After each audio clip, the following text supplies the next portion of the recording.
Donc dérivée seconde, 4x moins 10, facteur d'exponentielle moins x plus 1. Cette une exponentielle est toujours positive.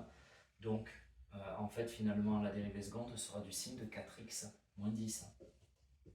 Vous écrivez ça comme ça, vous écrivez exponentielle de moins x plus 1 supérieur à 0. 4x moins 10 égale 0. Donc quand est-ce que 4x moins 10 est égal à 0? Quand 4x est égal à 10, quand x est égal à 10 sur 4, donc quand x est égal à 5 demi, donc vous pouvez écrire 2,5, bon, on préfère ça souvent les profs de maths.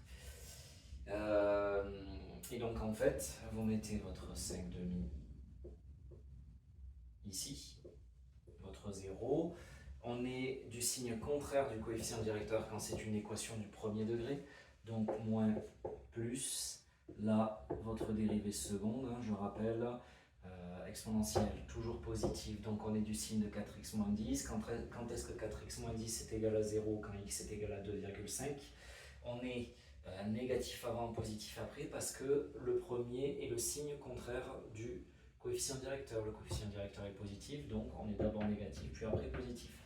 Donc ça, on a fait le signe de ça, et je rappelle, donc du coup on a le signe complet de la fonction. Alors moi j'en retiens qu'un, au moins comme ça, pour les feignants, ça marche très bien. Vous retenez que quand la dérivée seconde f' de x est supérieure à 0, la fonction est convexe. Donc, ici j'écris convexe, et par opposition, ben là on est concave. Et là, on a un point d'inflexion. Donc, point d'inflexion pour x égale 5 demi. Tu es en terminale et tu passes le baccalauréat spé maths, mais tu n'as pas envie d'y passer des centaines d'heures. Ton problème, ce n'est pas le niveau, c'est que tu révises trop de choses inutiles. Avec mon expérience de prof de maths, j'ai fait le tri pour toi. 8 à 15 questions type par chapitre sélectionnées parmi des sujets qui sont réellement tombés au baccalauréat.